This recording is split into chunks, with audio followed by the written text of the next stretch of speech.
It's just, oh yeah, let me play black or act black or pledge your sorority just to try to cosplay and say that, I'm here to support you when the fact of the matter is I don't. This is sick. And the level of pandering we get from these elections needs to be studied. We are the only group of people who don't require anything. We don't request anything. We don't talk about what our community needs. We just sit back, dress in our chucks and pearls, and wait on somebody to pander some BS to us to make us feel good. This is what they mean when they say feel good politics. Now, pay attention to this interview. First of all, we have Keke Palmer. Since when is she on any level to speak to any freaking political party? Like, what are we doing, black women? What are we doing? But she's going to interview Kamala and ask her about, guess what? A silk press. You guys, take a look at this. This is ridiculous. How many times a month do you get a silk press? So, I don't use a curling iron. It's too much heat. I use a round brush. Now, what kind of magical round brush? I mean, your hair must be super fine now to be people. Well, no, it's not. How It do you takes do a this? while. A boar bristle, or but it takes a lot of heat. But it's just too much heat to do that and do. Girl, you have us shook on the internet. We're like, how she always got to say, you and Queen Latifah are going neck and neck with the silk press, honey. You're giving it to us. Okay, so it's a round brush, girls. We've got to get into that. Okay, next one. Now, don't be shy with this. Okay. How often do you Uber Eats dinner to the White House? Do you Uber, or are you a DoorDash person? Don't tell me you cooking all the time. No, but we can't, for security reasons, I can't have deliveries. They can't even get the people to Uber? None of the DoorDash? Oh, girl. But I do like to cook. I don't cook that often because I don't have time, but I love to cook. So Okay. Sunday family dinner in particular, it takes a lot for me to not be able to cook Sunday dinner. That means a lot to me. I love it. Okay, yeah. okay, so no Uber Eats. That's a shame. Okay. This is embarrassing. These are the conversations that the black community are having with a presidential nominee. What do you do for your hair? You use a round brush, girls. We got to get into that. And do you Uber Eats? We are literally the laughing stock of America, of the world at this point.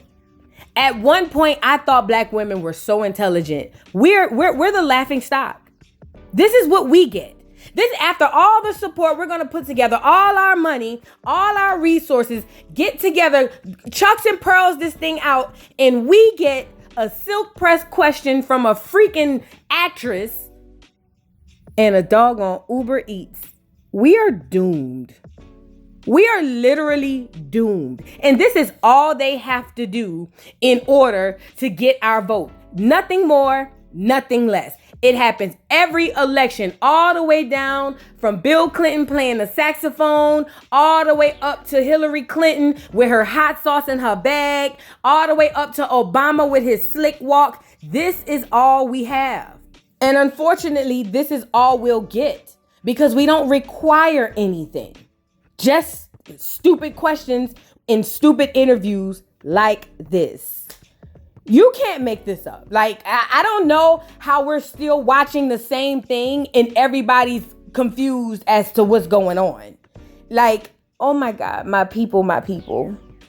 I want to get into a TikToker and what he had to say about this whole thing with women raising this money. I hate that it's coming from a man because now we have this whole gender war thing going on that I think is super stupid. That's another divide happening in the community. But ultimately, he made some good points. You guys check this out. Why black women are the fall of the black community. 44,000 black women got together on a Zoom meeting, and in 3 hours, they raised $1.5 million for a woman who ain't even black to become the president of the United States. But you can't get together and have a Zoom call meeting and raise $1.5 million to help the black community buy land, buy houses, build businesses, build stores, build schools.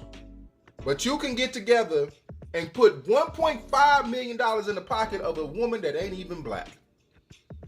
And we blame white supremacy. All of this money the black community is raising for Kamala Harris, you mean you can't do nothing for yourself? You can't put the money together to do something for yourself? Man, we need to be quiet as black people. All right, now you guys heard this dude, and if you get past the messenger, you'll understand that the message is quite true, other than the fact that black women are the fall of the black community, because that's just obviously not true. I believe that is a collective of the black men and the black women. Don't put it all on black women, but again, that's the divide I was talking about. But ultimately, he's not telling a lie. That money we could have put together and done so much for our own people, for our young girls, for our putting kids through college. I don't care. But this is what we do. This is what we do. And we're proud of this. We're walking around like big peacocks, like we're doing a great thing. Meanwhile, we're going to be the same ones screaming about the migrant crisis, screaming about all this other stuff going on in our neighborhoods, gas, food. We can hardly feed ourselves. And yeah, nobody's going to want to go back and reference this. This is ridiculous and sick. Now, I want to say this. Like I said, I think that black women can be and are some of the most beautiful, intelligent, wonderful women on the face of this earth, in particular, black American women. But we dropping the ball on this one, y'all. We dropping the ball majorly. This is not it. This is not it. Again, vote for who you want to vote for, but to take all our resources and put it into oh my God, I'm at a loss for words. And this interview here was the most embarrassing thing of it all, because every 4 years we get the same thing over and over and over and over, which is all of our support and nothing in return. Yeah, we need to really have a conversation about this, black women, but I'll do this. I want to leave you guys with 2 TikTokers that I really appreciated their content and what they had to say in regards to this thing. And I'm very interested in your thoughts on this topic, because I really want to know, outside of who you choose to vote for, do you think that we could have done something more productive with this money? Again, it's your money. Do what you want to do. I'm not trying to tell anybody how to spend their money, because I know I'm going to get a whole bunch of that. But I'm just saying, as a community, do we even have a community at this point? And if we do you guys not think that we could have taken that money and done something to better our community? Drop down in the comments and check out these 2 content creators from TikTok. I appreciated their thoughts on this. And please don't forget to like the video, and I'll see y'all in the next one. Bye. Out of the 6 living U.S. presidents, only one of them does not descend from slave owners. Hi, my name is Shamika, and this is not going to be for harassing and bullying, but for educational purposes. I absolutely love your content. So I made a video about this about 1.5 years ago about the presidents, as you're doing, such as right now, but you missed some things. The reason why all of them are slave owners and come from slave owner background is because they're all related. Yeah, every one of them are related, except for Donald Trump. So y'all think it was a fluke that President Obama became the president? Silly. President Obama was the only living male heir that was qualified to be the president. I mean, George W. only had girls and Jeb was a junkie. Like, I want everybody that's hearing my voice to understand and know that the United States is a family-owned business. Yes, and it's run by one family. Make no mistake. Like President Barack Obama's grandfather here, Stanley R. Dougman, is literally related to George H.W. Bush. They're first cousins. Like, presidency is a family business. It doesn't stop there. Like, it doesn't. Stanley Dougman's distant cousin includes presidents and other presidents who is grandsons: James Madison, Harry Truman, Lyndon Johnson, Jimmy Carter, George H.W. Bush, George W. Bush plus Barack Obama. And if you look down below, Dick Cheney. Like, if you look at these pictures here, he's also related to Brad Pitt and Angelina Jolie. Like, the reason why they have all 4 of them in a picture right here is because they're all related. All of them. I want you to make no mistake. When we're watching President Barack Obama go through his preliminaries and watching him do debates, he was debating his cousins. Yeah, he was debating with his cousins.